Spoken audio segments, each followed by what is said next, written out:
Eu ontem tive a oportunidade de me dirigir aos nobres pares em relação a dois assuntos que considero importantes, que é o aumento que o governo faz de impostos, notadamente na questão do IOF, e também nessa perseguição feita pelo judiciário brasileiro ao Eduardo Bolsonaro, na hora em que se instala um inquérito para investigar possíveis atos de obstrução do sistema judiciário brasileiro, como se nós não tivéssemos, num passado recente, testemunhado o Partido dos Trabalhadores percorrer diversos fóruns internacionais acusando o judiciário e o governo brasileiro de estarem em conluio para impedirem a candidatura do atual presidente naquela época, prisioneiro Lula da Silva. É evidente que nós estamos vendo um caso de dois pesos e duas medidas. Agora no Brasil virou pecado, virou crime fazer uma crítica a decisões injustas e arbitrárias do sistema judiciário brasileiro. Mas eu quero falar hoje a respeito de um tema que daqui a pouco nós vamos nos debruçar, que é a votação do aumento do funcionalismo público.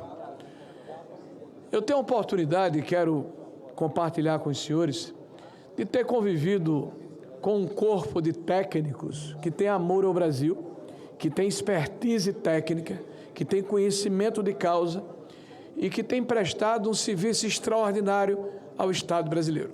Um grupo de servidores públicos federais que vem me acompanhando desde o meu período como secretário de Previdência, ministro de Desenvolvimento Regional e agora como senador da República.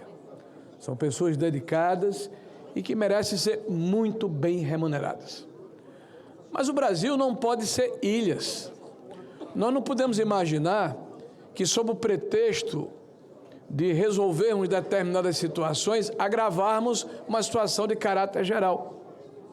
O Brasil, senhores, tem um ministro da Economia que disse, abre aspas, quero registrar que, apesar de eu dar uns pitacos em economia de vez em quando, eu estudei 2 meses de economia, foi para passar no exame da ANPEC. Depois eu não estudei mais, eu colava um pouco do Alexandre Schwarzman e do Naércio Menezes para passar, fecha aspas.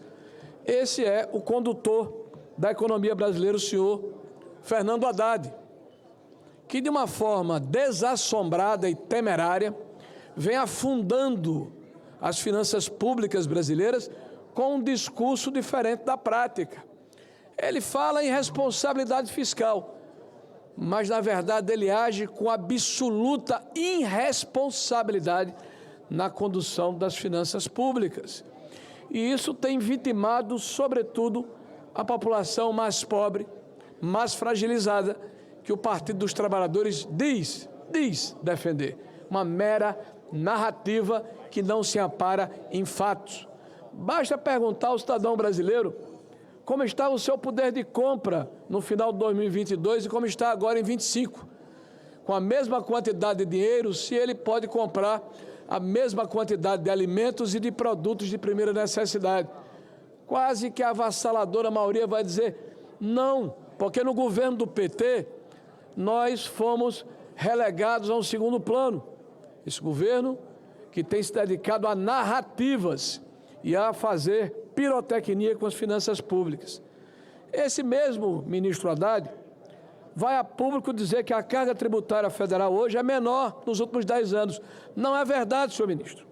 Em 2022 era de 20,6% a carga tributária federal, agora é de 21,4%. Ele fala que a receita tributária é a menor também.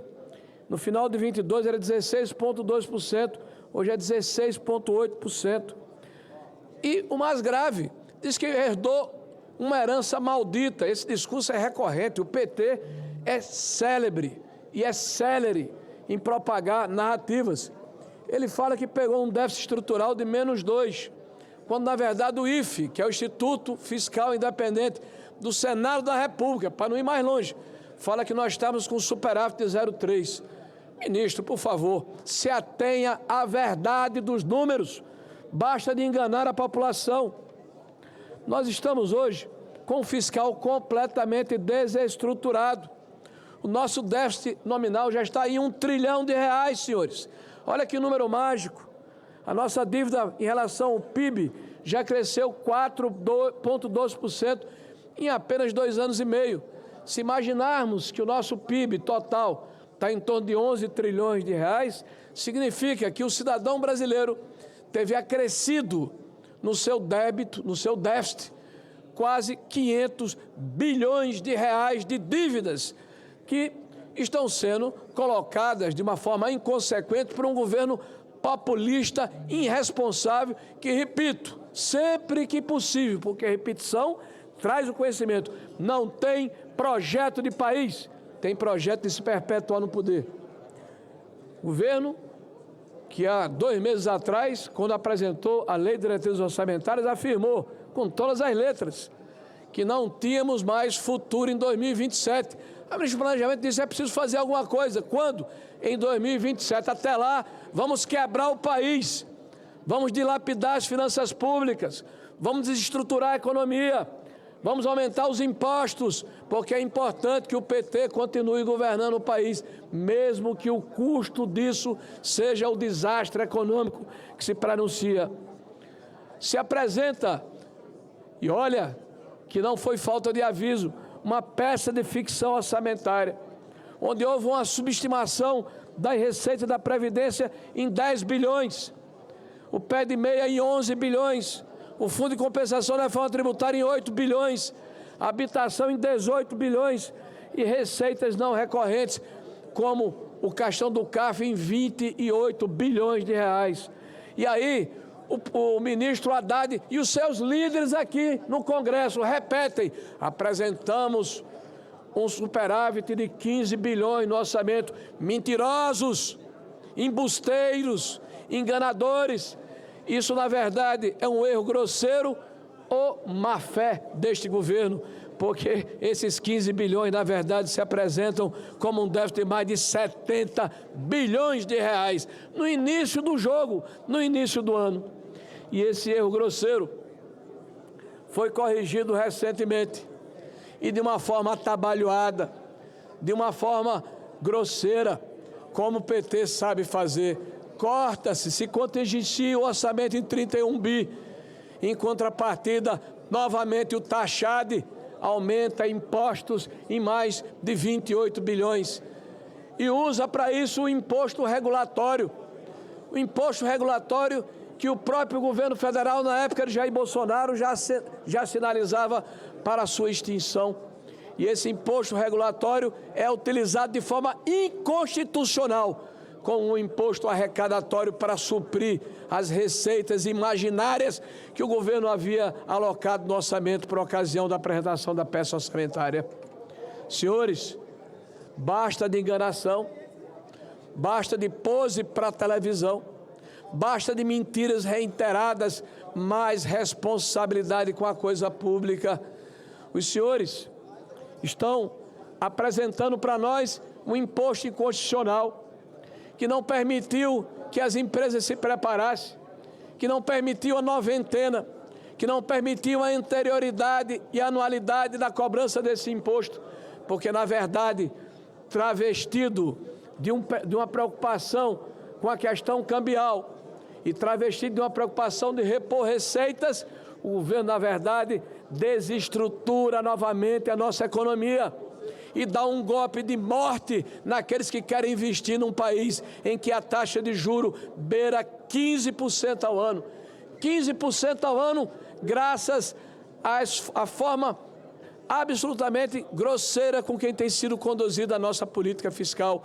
Lembro que o relatório Focus 2022 acenava no final de 24 com menos de 7,5% de taxa de juros anualizadas. E o governo diz que quer controlar o câmbio. Para controlar o câmbio, utiliza a mesma fórmula que a Turquia, que a Argentina, que a Venezuela utilizaram em passado recente. E nós sabemos qual foi o resultado, de que forma esses países se debruçaram com crises que se transformaram em crises crônicas, endêmicas, e que mergulharam aqueles países numa situação que vitimou o conjunto da sociedade e da população das suas respectivas nacionalidades. Esse é o tamanho da forma como este governo se comporta em relação à economia brasileira. Eu espero que ele volte atrás. Eu espero que o governo se sensibilize e entenda que eles vão, talvez, corroer as finanças públicas. Talvez, pelo aparelhamento da máquina pública, toda hora estoure um novo caso de corrupção. Mas, pelo menos, não desestruture o tecido econômico. Não mexam na ação regulatória. Não façam com que o Brasil se torne uma situação insolúvel que apenas uma mão pesada, com medidas fortes que vão impactar a população, consiga soerguer a nossa economia no futuro próximo. Hoje eu estou contando de trás para frente. Eu sei que faltam apenas 1 ano, 6 meses e alguns dias para acabarmos com esse calvário que se abateu sobre a população brasileira, de um governo que está preocupado em continuar no poder e se locupletar os seus apaniguados e aliados políticos. Daqui a pouco, por mais negra que seja essa noite, por mais tenebrosa que seja essa situação, nós estamos prestes a testemunhar o alvorecer, o amanhecer de um novo dia, com Jair Messias Bolsonaro voltando a ser presidente do Brasil. Muito obrigado.